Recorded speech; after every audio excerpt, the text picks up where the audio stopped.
कागल तालुक्यातील नानीबाई चिखली इथल्या साई मंदिराचा दीपोत्सव नुकताच पार पडला। यावेळी भाविकांनी मोठ्या संख्येनं हजेरी लावली होती।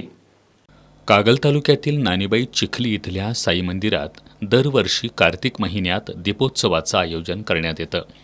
यंदाही या उत्सवासाठी जोरदार तयारी करण्यात आली होती। मंदिर आणि मंदिर परिसराची सुंदर सजावट करण्यात आली होती। सायंकाळी 6:30 वाजता दीपोत्सवाला सुरुवात झाली। बिदरीचे माजी संचालक प्रवीणसिंह भोसले, राष्ट्रवादी काँग्रेसचे तालुकाध्यक्ष विकासराव पाटील, संजय गांधी निराधार योजनेचे सदस्य सदाशिवराव तुकान यांच्या हस्ते दीप प्रज्वलन करून या कार्यक्रमाची सुरुवात करण्यात आली।